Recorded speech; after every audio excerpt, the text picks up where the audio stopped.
السلام عليكم ورحمة الله وبركاته. إن الحمد لله نحمده ونستعينه ونستغفره ونعوذ بالله من شرور أنفسنا ومن سيئات أعمالنا. من يهده الله فلا مضل له ومن يضلل فلا هادي له. أشهد أن لا إله إلا الله وحده لا شريك له وأشهد أن محمدا عبده ورسوله. اللهم صل وسلم وبارك على محمد وعلى آله وأصحابه ومن تبعهم بإحسان إلى يوم الدين. أما بعد. Hadirin hadirat yang dirahmati Allah sekalian, alhamdulillah, bersyukur kita kepada Allah Jalla wa Ala kerana dengan limpah dan kurnianya pada malam ini kita diberikan kesempatan oleh Allah Jalla wa Ala untuk menyambung semula kelas pengajian kita, membaca hadis daripada kitab Arba'in Nawawiyah, yang mana pada malam ini insya-Allah kita akan sambung pada hadis yang ke-5. Hadirin hadirat yang dirahmati Allah sekalian, qala al-Imam An-Nawawi rahimahullah, al-hadits al-khamis عن عائشة رضي الله عنها قالت قال رسول الله صلى الله عليه وسلم من أحدث في أمرنا هذا ما ليس منه فهو رد. رواه البخاري ومسلم. وفي رواية لمسلم من عمل عملا ليس عليه أمرنا فهو رد. Hadirin hadirat rahmati Allah sekalian, hadis kita pada malam ini iaitu hadis yang kelima adalah hadis yang diriwayatkan oleh Aisyah Ummul Mukminin, isteri Nabi sallallahu alaihi wasallam, As-Siddiqah bintus Siddiq, yang mana hadis yang diriwayatkan oleh Aisyah yang bakal kita baca pada malam ini adalah salah satu daripada hadis yang dinyatakan oleh Imam Ahmad hadis usul agama, ataupun kita katakan sebagai teras agama ini berlegar di sekitar tiga hadis yang utama. Hadis yang pertama adalah hadis Umar bin Al-Khattab radhiyallahu anhu, di mana Nabi sallallahu alaihi wasallam bersabda, innamal a'malu binniyat wa innama likulli imri'in ma nawa, sehingga ke akhir hadis. Kemudian hadis yang kedua adalah hadis Aisyah radhiyallahu anha, hadithul bab, hadis yang kita baca pada malam ini, iaitu Nabi sallallahu alaihi wasallam bersabda, man ahdatsa fi amrina hadha ma laysa minhu fahuwa rad. Manakala hadis yang ketiga adalah hadis mana Nabi sallallahu alaihi wasallam bersabda, al halal bayyin wal haram bayyin. Jadi menurut Imam Ahmad, usul teras kepada agama ini berlegar di sekitar tiga hadis ini, menunjukkan bahawasanya tiga hadis ini adalah hadis yang sangat penting, dan ketiga-tiga hadis ini ada dalam kitab Arba'in Nawawiyah, yang mana pada malam ini kita akan membaca hadis yang ke-5 dalam bab ini, yang mana hadis ini termasuk di antara tiga hadis usul seperti mana yang dinyatakan oleh Imam Ahmad. Dalam hadis ini baginda sallallahu alaihi wasallam telah bersabda, man ahdatha fi amrina hadha ma laysa minhu fahuwa rad. Barang siapa yang mereka-reka dalam urusan kami apa-apa yang bukan daripadanya, maka ia akan tertolak. Rawahul Bukhari wa Muslim. Hadis ini diriwayatkan oleh Al-Imam Al-Bukhari dan juga Al-Imam Muslim. Kalau sesuatu hadis dinyatakan sebagai Rawahul Bukhari dan juga Muslim, maka hadis ini termasuk dalam hadis yang dikategorikan sebagai muttafaqun alaih. Muttafaqun alaih merujuk kepada hadis-hadis yang disepakati oleh Al-Imam Al-Bukhari dan juga Imam Muslim untuk dikeluarkan dalam kitab sahih mereka. Dan muttafaqun alaih adalah tergolong hadis-hadis yang dikategorikan sebagai muttafaqun alaih adalah hadis-hadis yang berada pada a'la darajatis sihhah, maknanya darjat sahih yang paling tinggi. Baik. Wa fi riwayatin li Muslim, kemudian Imam Nawawi kata dalam riwayat Muslim, man amila amalan laisa alaihi amruna fahuwa rad. Barang siapa yang melakukan sesuatu amalan yang tidak ada, yang bukan ataupun yang tidak ada contoh dalam amruna, dalam urusan kami, fahuwa rad, maka ia akan tertolak. Disebutkan di sini wa fi riwayatin li Muslim. Hadis ni riwayat Muslim. Hadis ni juga dengan lafaz ini, dengan lafaz man amila amalan laisa alaihi amruna fahuwa rad, diriwayatkan juga oleh al-Imam Bukhari dalam kitab sahihnya, cumanya ia diriwayatkan secara mu'allaq. Apa itu riwayat mu'allaq? Riwayat mu'allaq adalah riwayat yang kebiasaannya Imam Bukhari masukkan dalam kitab sahihnya, akan tetapi tanpa sanad yang lengkap. Sebab itu dia dikatakan sebagai riwayat yang mu'allaq. Dan kitab Sahih Bukhari ini mengandungi riwayat-riwayat seperti ini yang dikategorikan sebagai mu'allaqat. Dan Al-Hafidh Ibn Hajar Al-Asqalani dalam kitabnya Fathul Bari telah pun berusaha untuk nak menyambung sanad-sanad tersebut, dan secara umumnya Al-Hafidh Ibn Hajar menyatakan bahawasanya majoriti riwayat yang dimasukkan oleh Al-Imam Al-Bukhari dalam kitab sahihnya secara mu'allaq, majoritinya adalah riwayat yang sahih. Melainkan sebaliknya, kalau sekiranya Al-Imam Al-Bukhari riwayatkan dengan sighatut tamrid. Sighatut tamrid ini dengan lafaz ruwiyah, diriwayatkan, itu adalah satu isyarat kepada kedaifan yang terdapat pada hadis tersebut. Ini saya sebut sikitlah secara teknikal dalam ulumul hadis, supaya tuan-tuan dan puan mungkin dapat sedikit maklumat tentang hal ini. Jadi lafaz yang kedua ini, man amila amalan laisa alaihi amruna, kita tidak boleh katakan lafaz ini ataupun riwayat ini sebagai riwayat yang muttafaqun alaih, kerana dia tidak diriwayatkan dengan sanad yang bersambung. Imam Al-Bukhari riwayat secara mu'allaq, manakala Imam Muslim riwayatkan secara sanadnya yang bersambung lah. Sebab itu kita kata hadis ini adalah hadis yang diriwayatkan oleh Imam Muslim, akhrajahu Imam Muslim fi sahih. Baik. Hadirin hadirat yang dirahmati Allah sekalian. Hadis ini kenapa ia dikatakan sebagai teras ataupun usul dalam agama? Kerana hadis yang pertama dalam Sahih Al-Bukhari dan juga hadis yang pertama dalam kitab Arba'in An-Nawawiyah ini, itu hadis Umar radhiyallahu anhu, di mana Nabi sallallahu alaihi wasallam bersabda, innamal a'malu binniyat.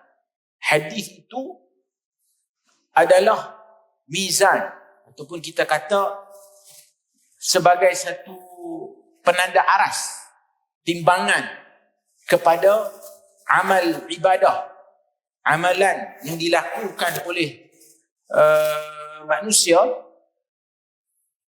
dan hadis itu menjadi penilai dari sudut batin. Maknanya dia merujuk kepada penilaian dari sudut keikhlasan seseorang hamba apabila ia melakukan amal salih kepada Allah Jalla wa Ala. Ini bermakna sesiapa sahaja yang melakukan amal salih, amalan itu akan dinilai dengan dua hadis. Pertama, dinilai secara batin berdasarkan hadis innamal a'malu binniyat wa innama likulli imri'in ma nawa. Baginda sallallahu alaihi wasallam menyifatkan amalan ini dia mesti dengan niat, dan setiap orang tu dengan apa yang dia niatkan. Kemudian baginda sallallahu alaihi wasallam menjelaskan hal tersebut dengan membawa contoh, faman kanat hijratuhu ila Allah wa rasulih fahijratuhu ila Allah wa rasulih. Barang siapa yang hijrahnya kerana Allah dan Rasul, maka dia akan mendapat ganjaran pahala hijrah kerana Allah dan Rasul. Wa man kanat hijratuhu lidunya yusibuha aw imra'atin yankihuha fahijratuhu ila ma hajara ilaih, kata Nabi SAW. Barang siapa yang berhijrah kerana dunia ataupun kerana wanita yang ingin dikahwininya, maka dia akan mendapat apa yang dia niat hijrah kerananya. Jadi ini adalah penanda aras ataupun penilaian dari sudut batin, apa yang terkandung dalam diri seseorang individu itu. Dia buat sesuatu amalan, adakah dia benar-benar kerana Allah Azza wa Jal ataupun kerana sebab-sebab yang lain. Manakala hadis yang kita baca pada malam ini, hadis ini menjadi asas kepada penilaian dari sudut zahir. Adakah amalan yang kita buat ini menepati kehendak syarak, yang mana amalan ini yang kita buat ini sesuai dengan tata cara yang telah ditunjukkan oleh baginda sallallahu alaihi wasallam, sesuai dengan garis panduan yang ditetapkan oleh Allah Subhanahu wa taala. Sebab itulah Al-Hafiz Ibn Rajab menyatakan, dia kata hadis ini wa huwa kal mizani lil a'mali fi zahiriha.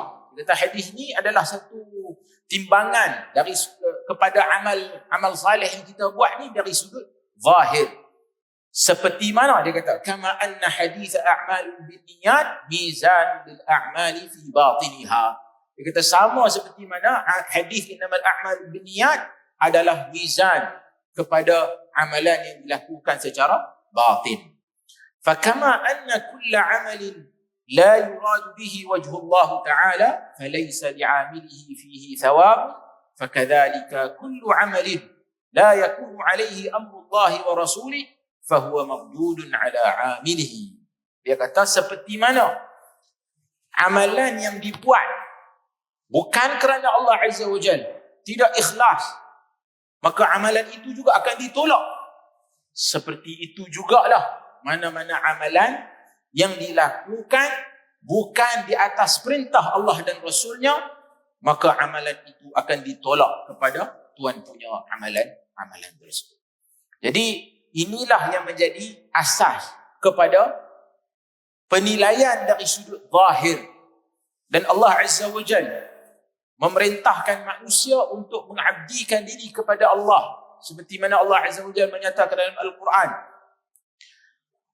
wa ma khalaqtul jinna wal insa illa liya'budun.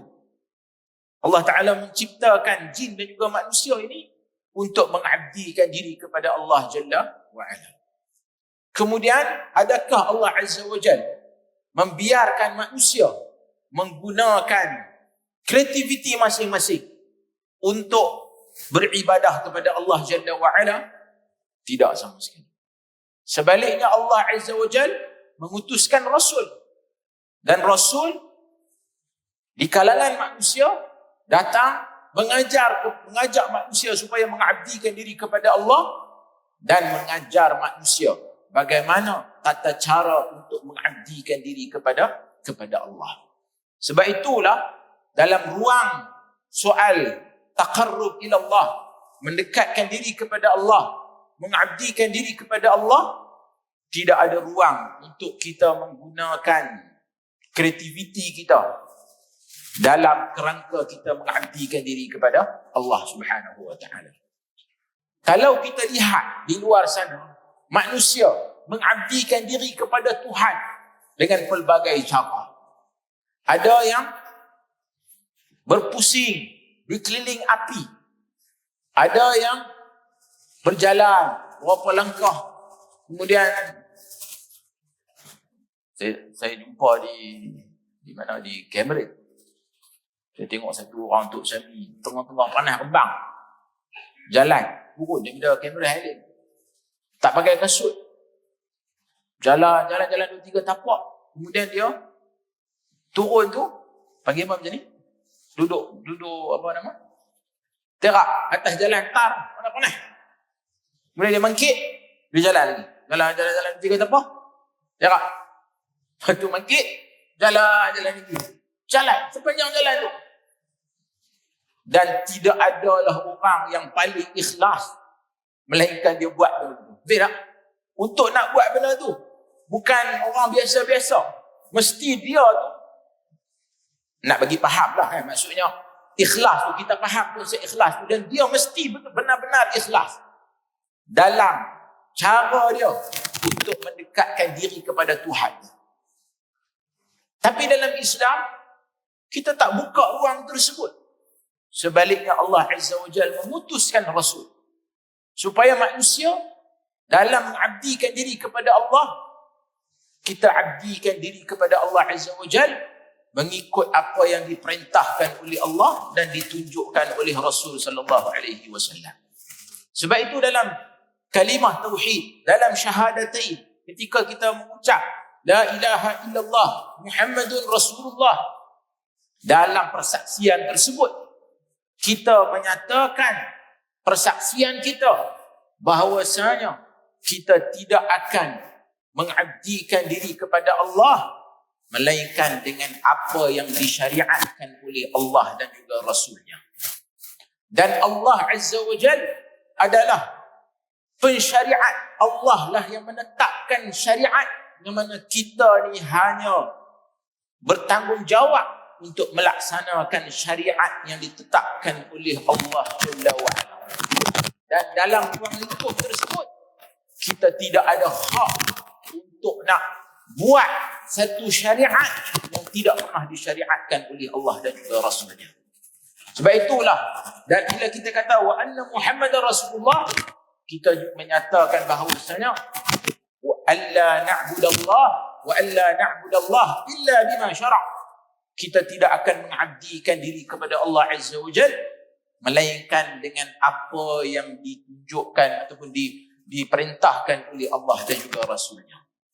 Jadi inilah usul dalam agama ini, dan inilah asas yang perlu difahami oleh setiap individu Muslim, bahawasanya tanggungjawab dia dalam mengabdikan diri kepada Allah adalah dengan apa yang disyariatkan oleh Allah Subhanahu wa taala semata-mata.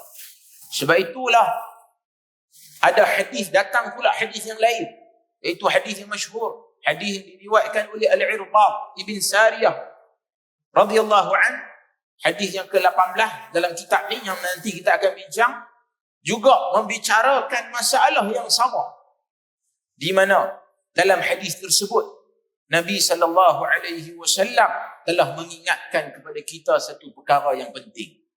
Kata Nabi sallallahu alaihi wasallam dalam hadis tersebut, "Man ya'ish minkum ba'di fasayara ikhtilafan katsira."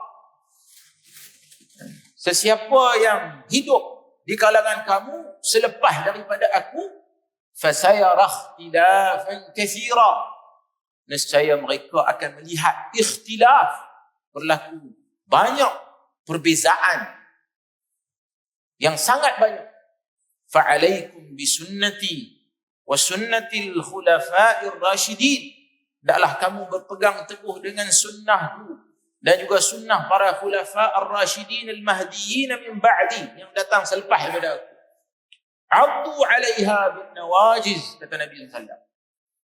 Nabi pesan, hendaklah kamu pegang dengan sunnahku, sunnah para khulafa'ir rasyidin. Khulafa'ir rasyidin ini adalah khalifah Amirul Mukminin yang datang selepas daripada Nabi sallallahu alaihi wasallam, bermula dengan Abu Bakar radhiyallahu anhu, Umar, Uthman dan juga Ali radhiyallahu anhu ajma'in. Mereka inilah yang dikenali sebagai khulafa ar-rasyidin. Abdu 'alaiha bin nawajid. Abdu 'alaiha bin nawajid ni, kalau terjemahan literal tu maksudnya gigit dengan geraham. Pasal apa dengan geraham? Sebab geraham ni dia akan pegang dengan sungguh-sungguh. Wa iyyakum wa muhdatsatil umur fa inna kulla muhdatsatin bid'ah wa kulla bid'atin dhalalah. Kemudian Nabi berpesan, hendaklah kamu menjauhi muhdatsatil umur, perkara yang baru yang direka dalam agama, sesungguhnya perkara yang setiap perkara yang baru itu adalah bid'ah dan setiap bid'ah itu adalah sesat. Justru hadis ini asalnya membicarakan tentang sesuatu yang direka dalam urusan agama, sehingga kan orang merasakan bahawasanya ia adalah sebahagian daripada agama dan itulah digunakan untuk mendekatkan diri kepada Allah Jalla wa'ala. Jadi pesanan Nabi SAW dalam hadis ini nak mengingatkan kita tentang apa yang bakal berlaku selepas daripada kewafatan Nabi SAW. Nabi mengingatkan kita bahawasanya akan berlaku ikhtilaf yang sangat banyak. Sebab itulah kita katakan agama ini alhamdulillah, bila mana kita berpegang dengan teras ataupun asas ini, selagi itulah agama ini akan terpelihara keasliannya. Ini berbeza sekali dengan Kristian. Dan apa yang telah terjadi kepada agama Kristian ini, terlalu banyak perkara yang direka oleh rahib, pendeta-pendeta Kristian ini, sehingga kan perkara yang teras, yang asas pun direka. Isa alaihi salam, asalnya dia adalah Rasul, telah pun diangkat martabatnya, telah menjadi Tuhan. Kemudian mereka akan lagi pelbagai bentuk cara ibadah dengan pelbagai cara. Dan akhir-akhir ini sampailah ke tahap demi untuk nak memaut hati penghati dan sampai ke tahap setengah pagi ini mendukung, sampai ke tahap mendukung agenda LGBT. Seolah-olah itu juga diterima di sini. Maknanya kalaulah ruang ini tidak ada kawalan masuk dan dibiarkan penganut agama ini mengubah suai dan menekuk tambah dan juga mengurangkan syariat ini, nescaya syariat ini ataupun agama itu akan hilang identitinya yang asal. Sebab itulah kita bersyukur kepada Allah Azza wa Jalla, para ulama yang datang, generasi yang datang di kalangan Nabi SAW, di kalangan para sahabat, tabi'in, atba' tabi'in, mereka tegas dalam memelihara agama ini kerana mereka berpegang dengan agama hadis ini yang kita baca pada malam ini, supaya kita senantiasa memastikan keaslian original agama ini dan tidak ada ruang untuk kita menokok tambah dan mengubah suai agama ini sehingga hilang identitinya yang asal. Baik, hadirin hadirat yang dirahmati Allah sekalian, hadis ini secara literal apa kita dapat fahami bahawasanya bila mana Nabi SAW menyatakan ahdatha fi amrina, barang siapa yang mereka-rekakan fi amrina. Apa makna fi amrina di sini? Ai fi dinina, dalam agama kami, dan fi syariatina, dalam syariat kami, ma laysa minhu, apa-apa yang bukan daripadanya, fahuwa rad. Ini menolak anggapan ataupun fahaman sebahagian orang, kalau berdasarkan pada hadis ni maknanya mengajar pakai mikrofon. Tak boleh mikrofon tidak ada di zaman Nabi SAW. Kita pernah dengar ada orang kata, kalau macam tu kita semua tak payah naik kereta, kita naik unta. Kereta adalah bid'ah, ihdas, perkara yang direka. Ada lagi orang fikir lekeh sangat. Hadis ini sendiri Dia dah sebut fi amrina, ay fi dinina, yakni dalam urusan agama. Jadi ini bermakna ihdath dalam perkara duniawi, dalam perkara dunia, buatlah lagu mana pun, tak ada masalah dalam agama, selagi mana ia dalam kerangka yang dibenarkan oleh syarak. Tak apa, boleh.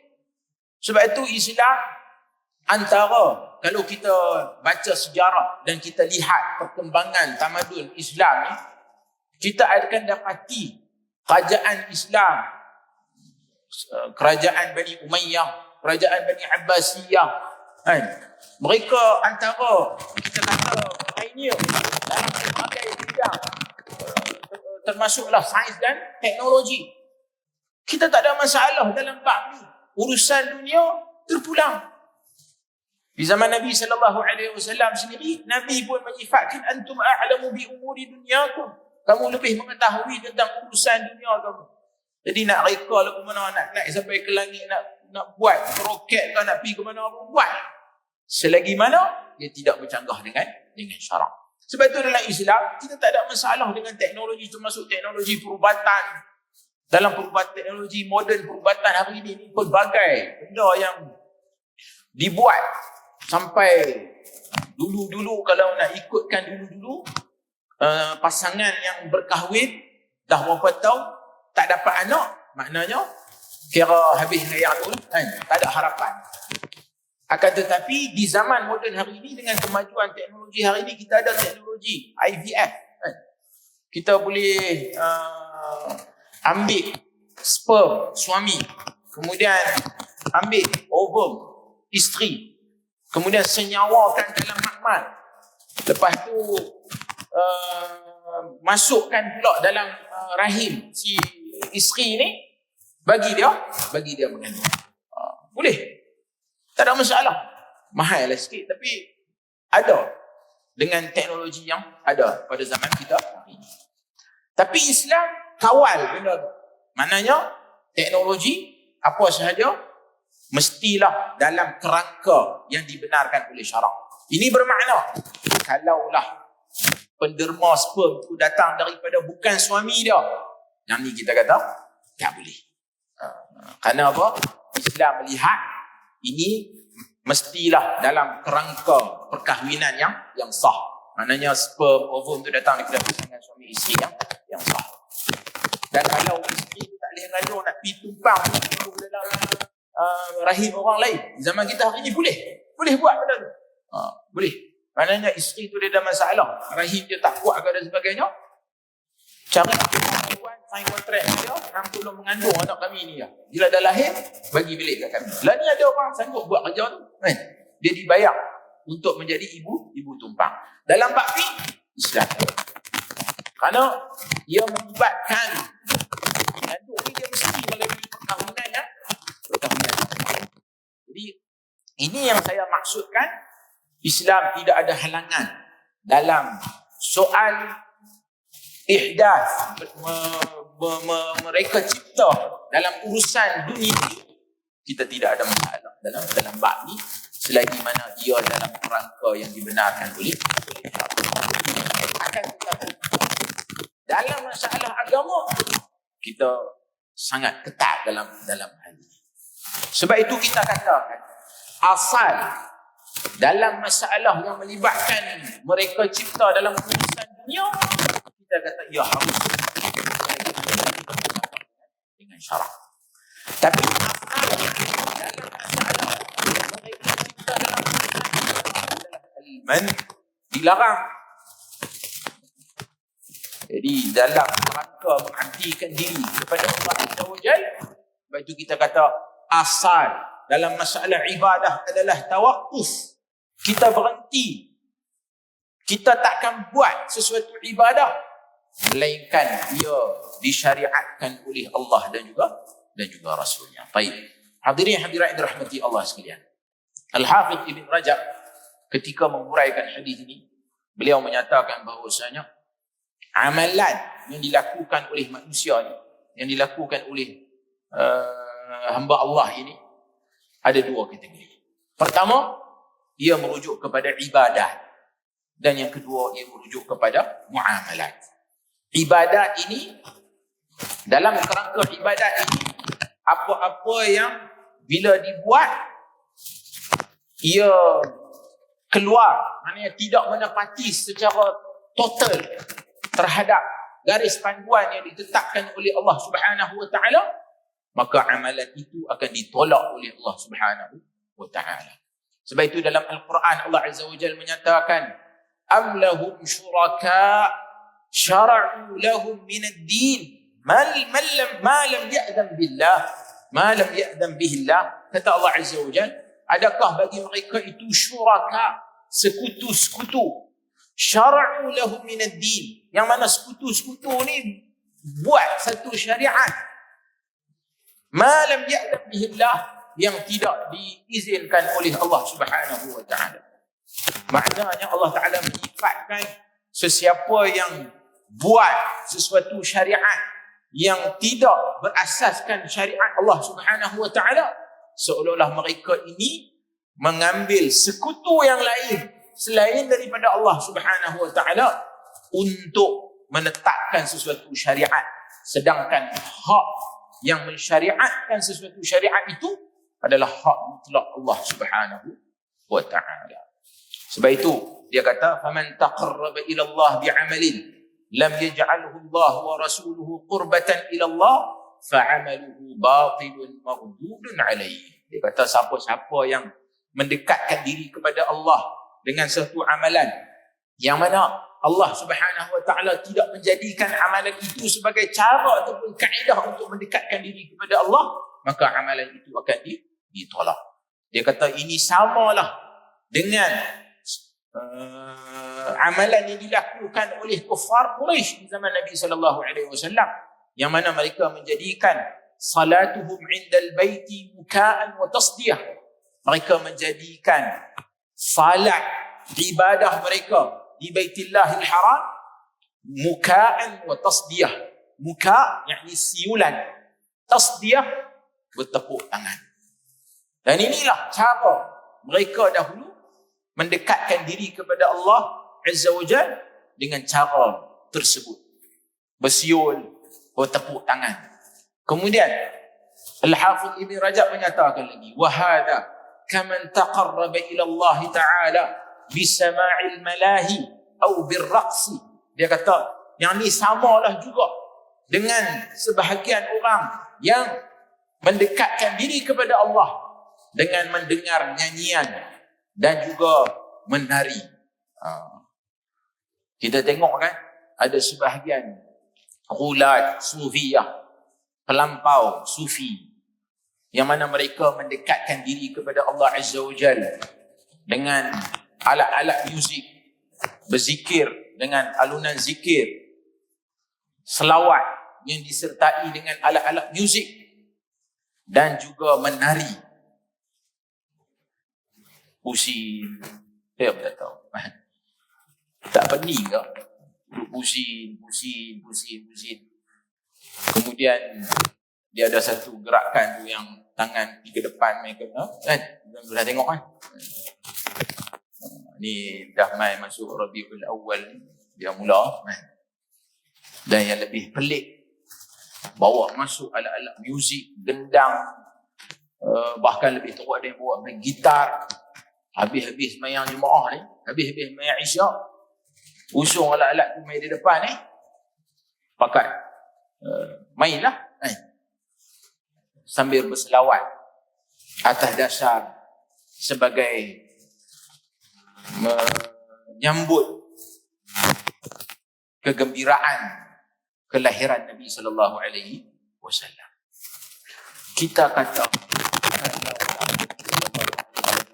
masih ada, dan dia tengok benda tu dalam masjid, entah rasa apa dia buat. Dia seronok dengan benda tu. Kalaulah sahabat lihat apa yang kita buat ini, adakah mereka seronok? Al-Imam Ad-Darimi dalam Musnad Ad-Darimi riwayatkan satu kisah Abdullah ibn Mas'ud, Abu Abdurrahman Abdullah ibn Mas'ud, sahabat Nabi sallallahu alaihi wasallam. Satu hari Dia pergi ke masjid, dia nampak orang duk buat bulatan. Hilaqul zikr. Buat bulatan, ada batu kat depan.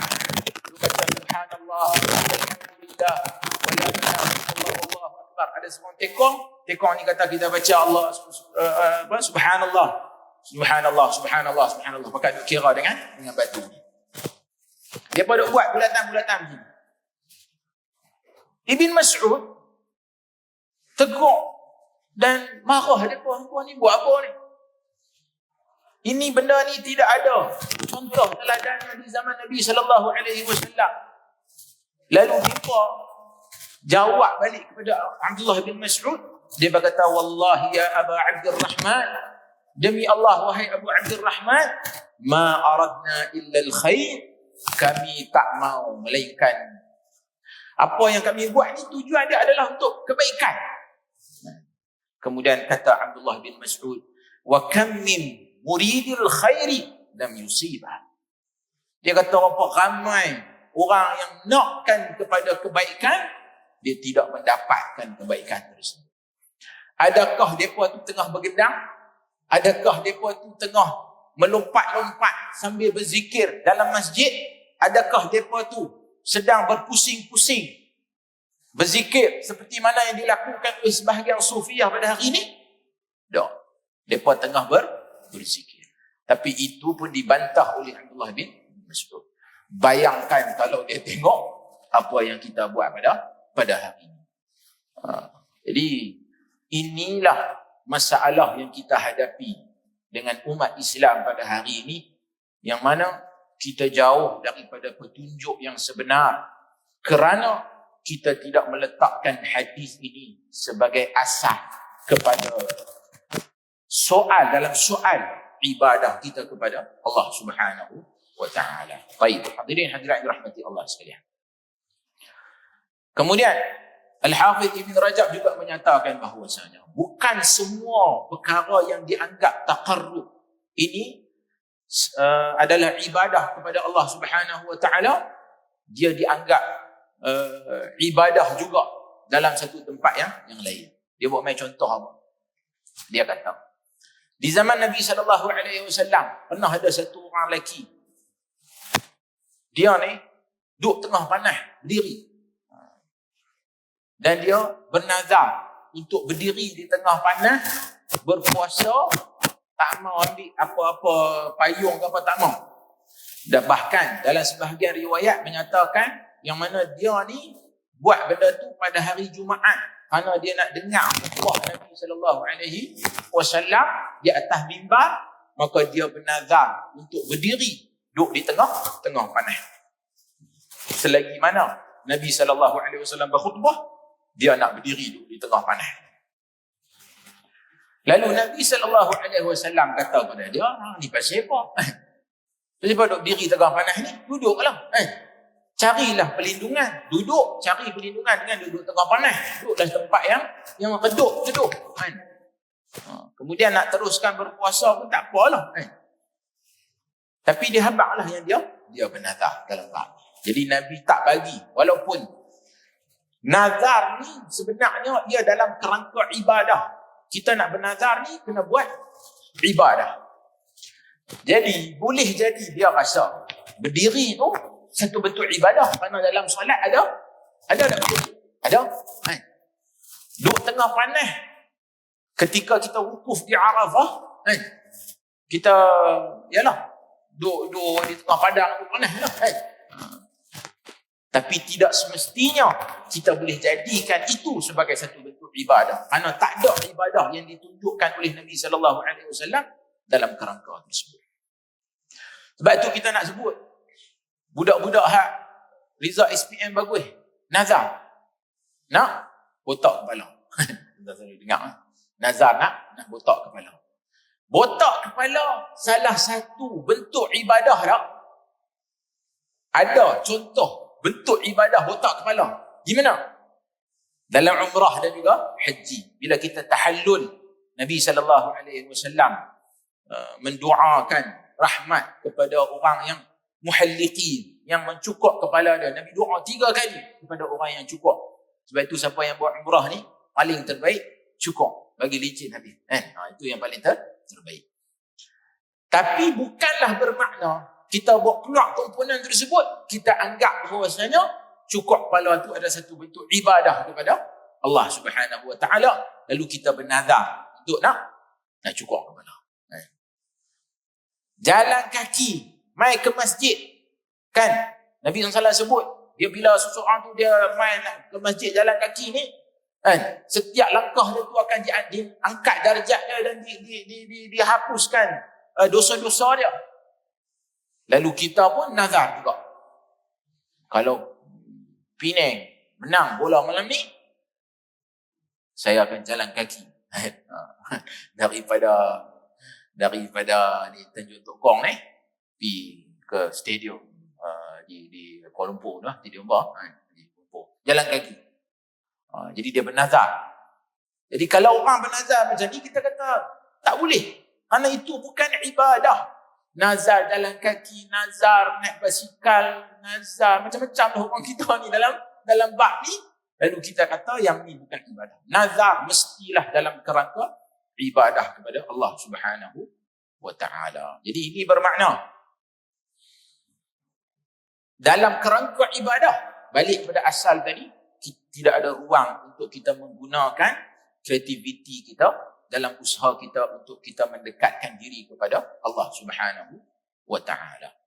Begitulah juga dalam kerangka ibadah itu sendiri, kita tak boleh buat solat umpamanya. Solat tu memang disyariatkan, tapi kita buat di tempat yang salah. Kita buat solat di luar waktunya, ataupun kita salat di waktu yang dilarang untuk kita salat, ataupun kita puasa pada waktu yang dilarang kita puasa. Contohnya apa? Puasa Ramadan. Dah habis puasa Ramadan, hari raya. Nak puasa juga hari raya. Boleh ke tak? Tak boleh. Jadi haram berpuasa pada hari raya. Walaupun kita niat ini sebagai satu benda yang baik, kita rasa tak puas lagi puasa Ramadan ni, hari raya nak puasa juga. Kita kata walaupun itu satu bentuk ibadah kepada Allah, tapi dia tidak menepati kaedah ataupun syariat yang ditetapkan oleh Allah Subhanahu Wa Taala, maka ia tidak dianggap sebagai ibadah kepada Allah Subhanahu Wa Taala. Baik, hadirin hadirat yang dirahmati Allah sekalian, maka hadis ini menjadi asas dalam soal kita melaksanakan sesuatu ibadah kepada Allah Subhanahu Wa Taala. Ia mestilah dalam kerangka yang telah ditetapkan oleh Allah Subhanahu Wa Taala. Sebab itulah dalam Al-Quran Allah Subhanahu Wa Taala berfirman, "Allazi khalaqal mauta wal hayata liyabluwakum ayyukum ahsanu amala." Allah Azza wa Jalla menyatakan, Allah Taala menjadikan kehidupan ni untuk kita, hidup di atas muka bumi ni, hidup dan mati ni, untuk menguji siapa di kalangan hamba-hambanya yang melakukan ahsanu amala, sebaik-baik amalan. Fudail ibn Iyad menyatakan, bila ditanya tentang apa maksud ahsanu amala, dia kata akhlasuhu wa aswabuhu. Amalan yang paling ikhlas dan amalan yang paling tepat. Kemudian dia kata al-amalu, sesuatu amalan itu tidak akan diterima sehinggalah ia benar-benar ikhlas dan benar-benar tepat. Dan dia kata al-khalisu idza kana lillah. Yang dimaksudkan dengan ikhlas itu apabila ia dilakukan kerana Allah, dan juga was-sawabu idza kana 'ala sunnah. Dan yang tepat itu apabila ia dilakukan menepati sunnah Nabi sallallahu alaihi wasallam. Jadi hadis ini adalah hadis yang sangat penting, yang perlu setiap Muslim menjadikan hadis ini sebagai asas dalam mereka memahami konsep ibadah kepada Allah Subhanahu Wa Taala. Dan kita hendaklah berusaha sedaya upaya untuk menuntut ilmu dan mempelajari cara untuk kita mendekatkan diri kepada Allah sesuai dengan contoh teladan yang ditunjukkan oleh Nabi sallallahu alaihi wasallam, dan kita berusaha untuk mendekatkan diri kepada Allah dengan cara yang dikehendaki oleh Allah dan Rasulnya. Dan inilah yang selalu kita tekankan, dan inilah perkara yang kita hendaklah pastikan supaya amalan kita ini menepati kehendak Allah dan Rasulnya. Tuan-tuan, insya-Allah. Dah, insya-Allah. Baik. Saya ingat kita berhenti takat dulu. Kita ada program selepas pada ni. Allahumma ja'alna min alladhina yastami'una al-qawla yattabi'una ahsana. Aqulu qawli hadha wa astaghfirullah li wa lakum. Wassalamualaikum warahmatullahi wabarakatuh.